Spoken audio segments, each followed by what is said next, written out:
নমস্কার বন্ধুরা, আপনাদের সবাইকে আরও একটা নতুন ভিডিওতে স্বাগত জানাই। আজকে আমাদের আলোচনার বিষয় হলো আপনি কিভাবে জমি, বাড়ি কিংবা গয়না বন্ধক না রেখে লোন অ্যাপ্রুভ করাতে পারবেন। অনেকেই হয়তো জানেন না যে এভাবেও লোন পাওয়া যায়। ব্যাংকে গেলে সাধারণত সমস্ত কিছু খুঁটিয়ে আমাদের সামনে বলা হয় না। তো আজকে আমরা জানবো কিভাবে কোনো কিছু বন্ধক না রেখে আপনি লোন পাবেন এবং তার জন্য কী কী ডকুমেন্টস আপনার দরকার আর আপনার কোন যোগ্যতা থাকতে হবে। চলুন তাহলে ভিডিওটা শুরু করা যাক। এই লোনটাকে বলা হয় পার্সোনাল লোন। আপনি এই লোনটা কোথা থেকে নিতে পারবেন? এখন অনেক মোবাইল অ্যাপ এই লোনটা দিচ্ছে।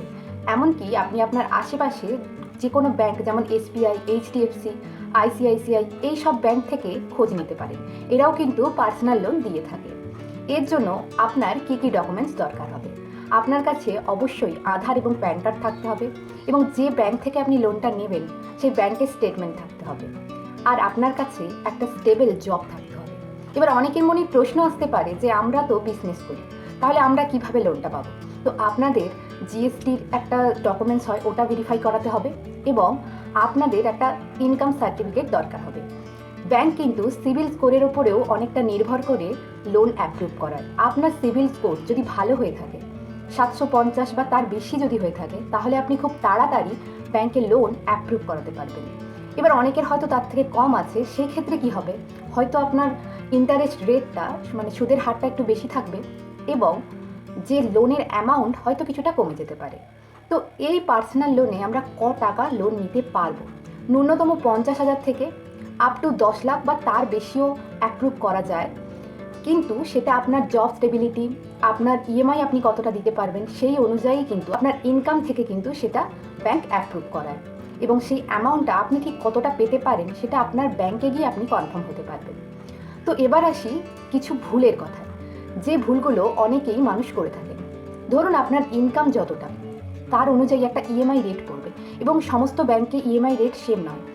এই ইএমআই রেটটা চলতে থাকে 10% থেকে 18%-এর মধ্যে। এবার কিছু ব্যাংকে বেশি হতে পারে, কম হতে পারে।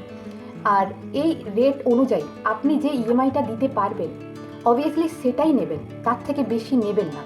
এটা কিন্তু বারবার বলার কারণ এটাই, অনেকে ঋণের দায়ে জর্জরিত হয়ে পড়ে, পরে সে কী করবে সেটা ভেবে উঠতে পারে না। তো সেই জন্য যতটা সামর্থ্য ততটাই নেওয়া ভালো। আর সমস্ত ট্রাস্টেড ব্যাংক, মানে যেগুলো সরকার অনুমোদিত, সেই সমস্ত ব্যাংক থেকেই কিন্তু লোনটা নেবেন। যদি কেউ অ্যাপ থেকে লোন নেয়, তাহলে আরবিআই যেসব অ্যাপকে অ্যাপ্রুভ করেছে সেই অ্যাপ থেকেই কিন্তু আপনারা লোন নেবেন। অন্যান্য অ্যাপ থেকে লোন নেবেন না। এতে কিন্তু অনেক সময় অনেক ভুয়ো বেরোয়, যেগুলোতে আপনারা টাকা পাওয়ার বদলে আপনাদের কাছ থেকে হয়তো মূল্যবান জিনিস চলে যেতে পারে। তো তাই এই বিষয়গুলো নিয়ে একটু সাবধানে থাকবেন। আর যে ডকুমেন্টসগুলো বললাম, এই নিয়ে আপনারা কিন্তু পার্সোনাল লোন নিতে পারবেন যে কোনো এমার্জেন্সি কারণে। অবশ্যই যাদের যাদের এই লোনটার প্রয়োজন, আপনার আশেপাশে ব্যাংকের শাখায় গিয়ে যোগাযোগ করতে পারেন। ভিডিওটা যদি ভালো লেগে থাকে আর ইনফরমেটিভ বলে মনে হয়, অবশ্যই চ্যানেলটাকে সাবস্ক্রাইব করুন। আজকে লোন সিরিজের এটা প্রথম ভিডিও ছিল। এরপর চেষ্টা করব আরও লোন নিয়ে সহজে ব্যাখ্যা করার। ভিডিওটি ভালো লাগলে পাশে থাকুন আর এরকম ভিডিওতে আপনারা ইন্টারেস্টেড হলে চ্যানেলটিকে সাবস্ক্রাইব করে আমাদের সঙ্গে থাকুন। ধন্যবাদ।